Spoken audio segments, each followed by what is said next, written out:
Here's our beautiful beef short rib. As you can hear, the dogs are in the background. They think they're getting some.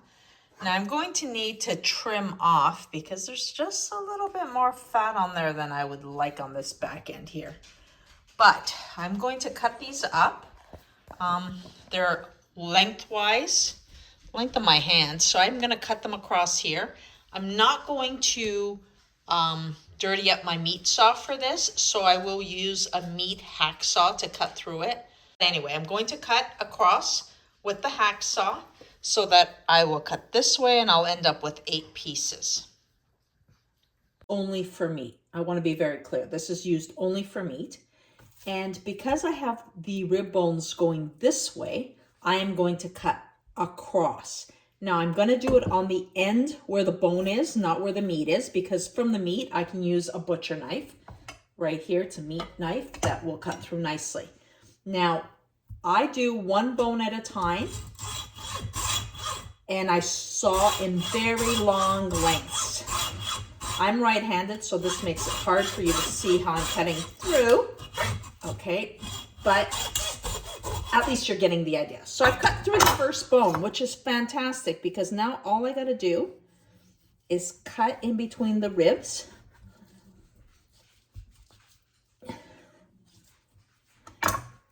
And there we go. This is the size of short rib that I want to use. I could have asked the butcher to cut with the meat saw.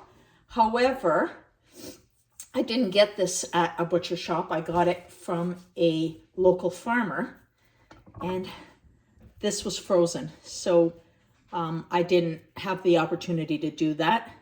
But here you go. This is my piece. This is a beautiful serving. We usually do 2 of these pieces for my son because he eats tons.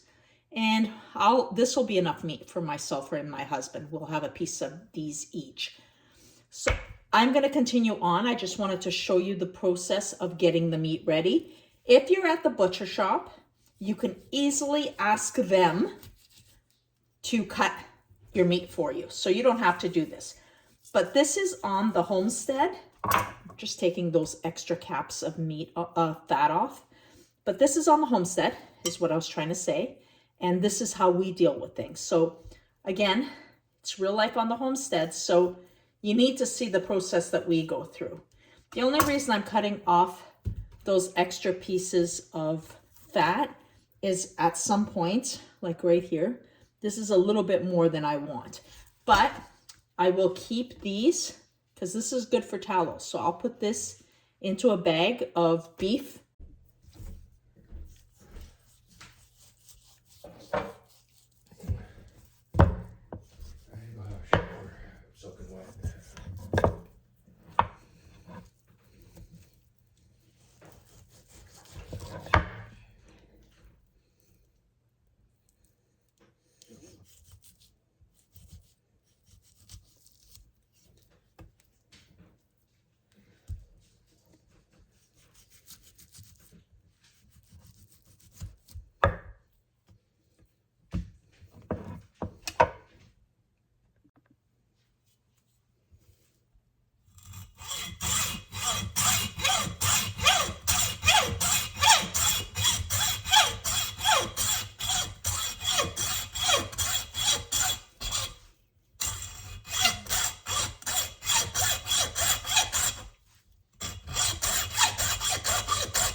Now that I have all of these cut up, because there is like slime from the bone being ground, I'm just going to give them a quick rinse, very quick rinse. I just want to clean off any bone dust, and then I'll pat them nicely dry.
of light olive oil because this is frying, and want it to be nice and hot. I'm not putting my hand in there, by the way. I'm just feeling the heat coming off. So what we're going to do is we're going to sear these, and we're going to cook them for 10 to 15 minutes. And I want to brown on all sides. If you put your meat in your pot without browning it first, you're really going to have a bland, pale looking meat, and it's just not as attractive. So I'm going to do it that side down just to get it going. And do not overcrowd your pan. This is why I'm using the wider bottom one rather than my shallow. I would probably use less wine and less stock if I use the shallow one because it would be smaller, so it would raise the liquid level. But I want my meat to brown nicely.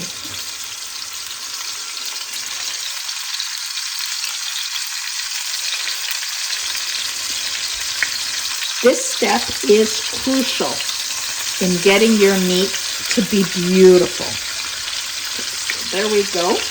See, that is not overcrowded. I can move this around, and I will be browning this for 10 to 15 minutes.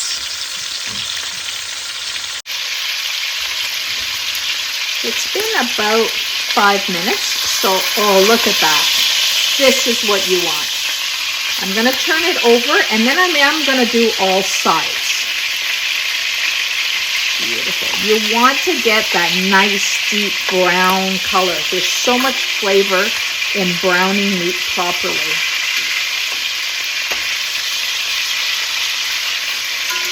Notice I haven't floured this meat.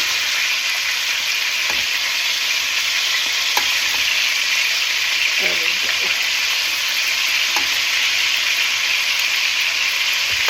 Let this go a little longer, and then we'll flip it onto its sides.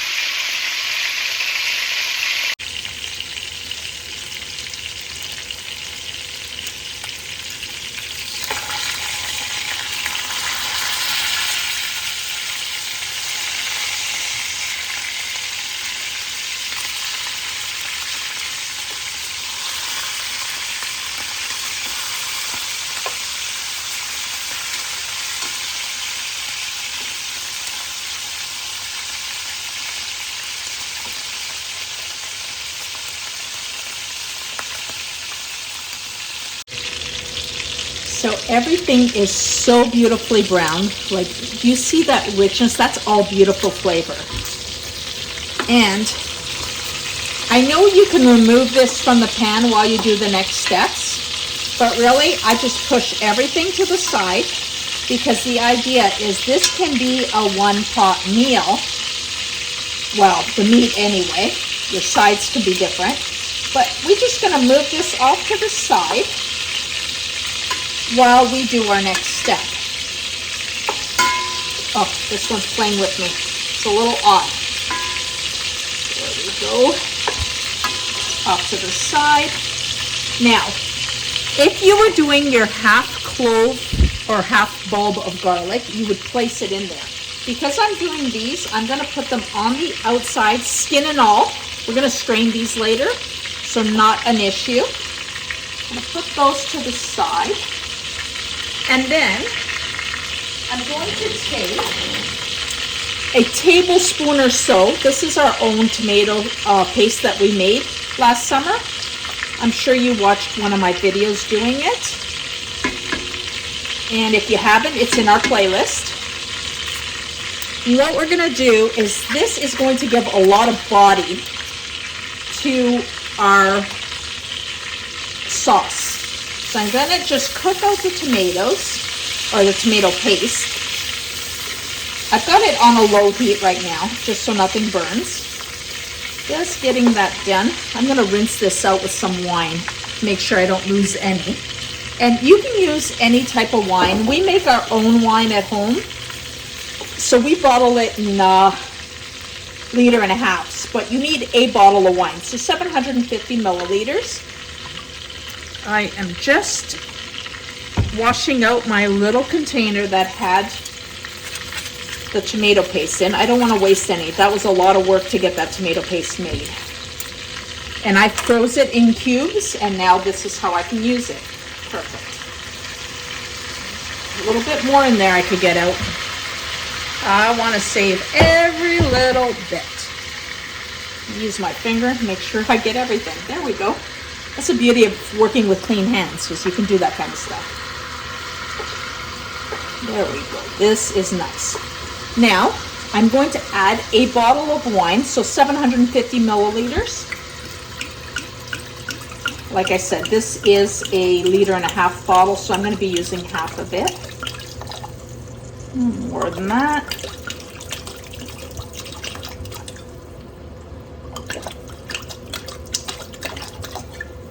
That's half a bottle. So this is a full bottle of a regular size bottle of wine, 750 ml. And I'm going to bring this up to a boil, and then I'm going to reduce this by half. By cooking down the wine, you are cooking off the alcohol, so there is no worry there feeding this to your children or anybody who doesn't have alcohol. But you've got all that flavor, and that's the important part. You have this beautiful, beautiful flavor. And just getting those in there, might as well get the flavor going into them. I'm going to cook this down by half, and then I'm going to add some beef stock. If you don't have beef stock, vegetable stock is fine, chicken stock is fine. I always try to make different stocks for different recipes, and I do have some beef stock that I made recently. So I'm going to go down to the cold room and get that while this is coming up to a boil. And like I said, I want to cook it down by half. So I'm actually going to measure it with my spoon now. So it's at that point now, so I would like to say it's at 1/4. My thumb thickness, actually my finger thickness. So this is how I do things, because I'm not very technical. This is as simple as it gets. There's our liquid line right now. So half of that, if I put my finger down there, that's about half. So when the liquid's down to that point, I know I'm reduced it by half. Look at that scientific way of measuring. It's going to be spectacular. Now this recipe, I have to tell you, these are beef short ribs. They're fabulous for this. But if you have moose ribs, same thing, absolutely beautiful. Moose, bison, whatever meat you prefer would be great. But I like a heartier meat. Like, I don't like venison with this type of thing, even though you could absolutely do venison roast. The short ribs themselves, you need from like a larger animal to get a good chunk of meat on there. So here you go. Let's let this cook down, and I'm going to get some stock.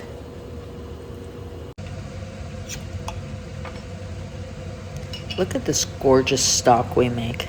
It's just beautiful. So we've been simmering now for a little while. Taking my spoon. You see the line. It's very, very simple. Look at that.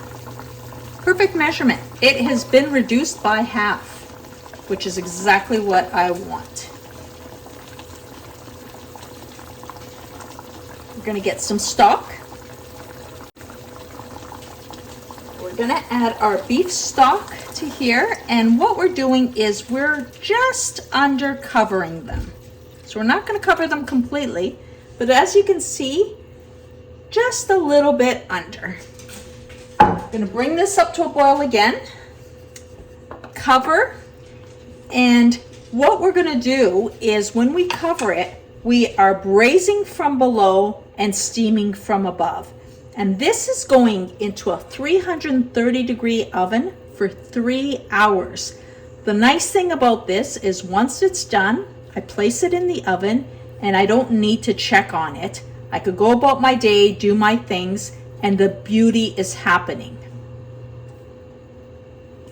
Once this is complete and we've got our short ribs done, I'm going to strain off this beautiful liquid and make a gorgeous gravy. Now you can have this as a side, with a side of potatoes, The guys love garlic mashed potatoes. I love polenta. It's always a debate. I think mashed potatoes is going to win tonight, but you can see how you can take a tougher cut of meat and make it a beautiful meal. This used to be a very cheap meat to buy. Not so much anymore.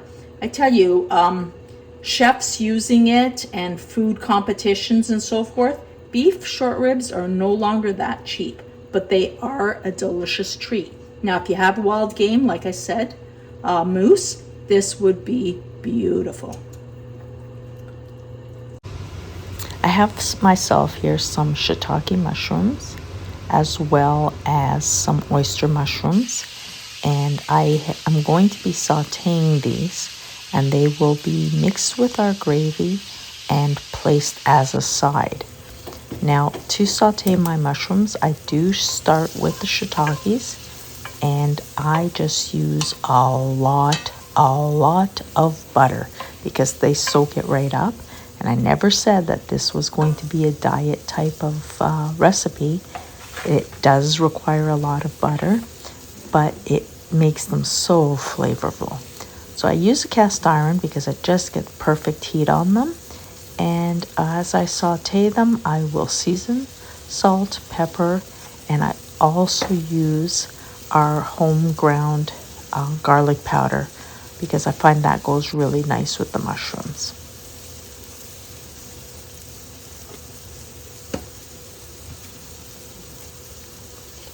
Now the trick is to keep stirring because you don't want to burn the garlic powder.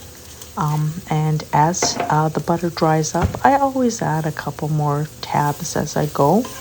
Once my shiitakes are cooked, then I add my oyster. I just like the different textures of the mushrooms cooked at different times. Here we go, more butter. As I said, as the pan dries out, just keep adding it. It's all great flavor.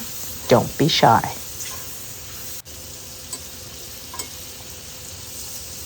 Just preparing, and here go my oyster mushrooms adding to the pan.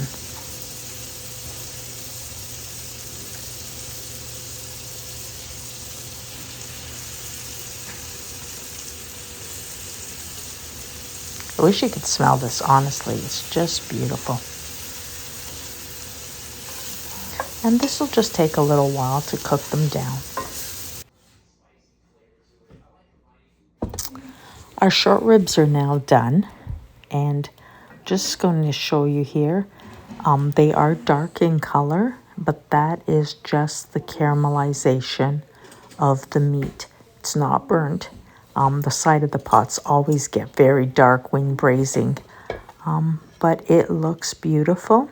And I'm just going to put it into a oven-proof dish because I'm going to keep them warm in the oven while I make the gravy.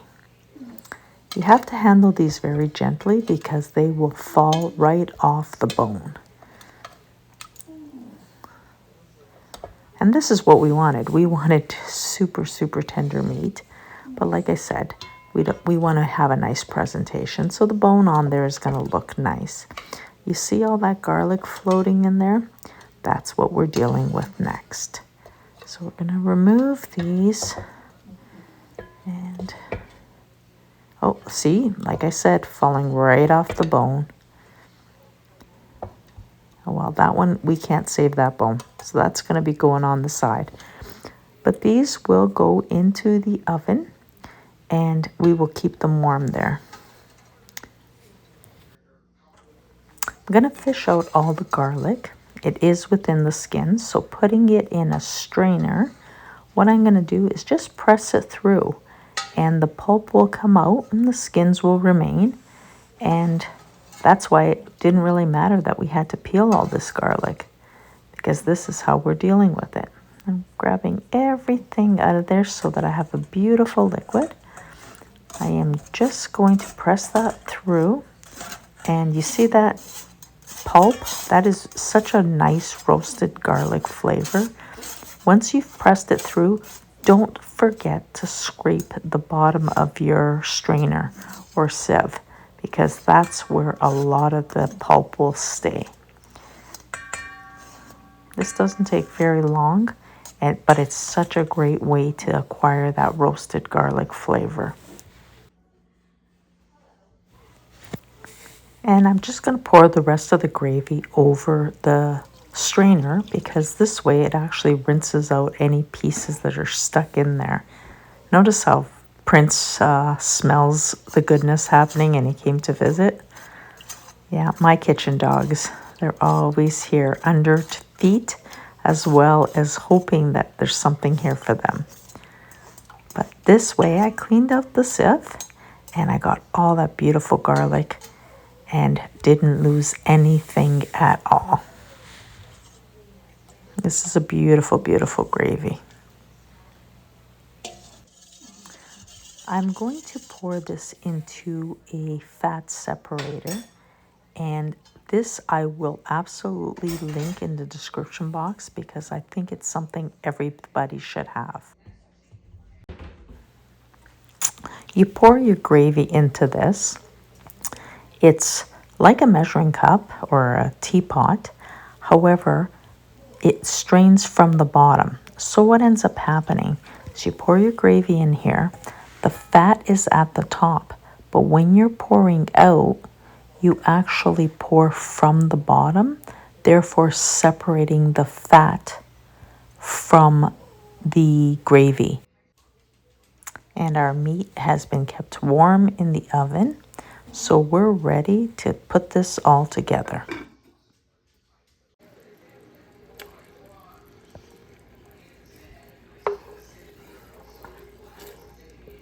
The gravy goes back in the pot, you bring it to a boil, and by adding a bit of butter, you make a beautiful, beautiful gravy. It's shiny, it thickens it up nicely.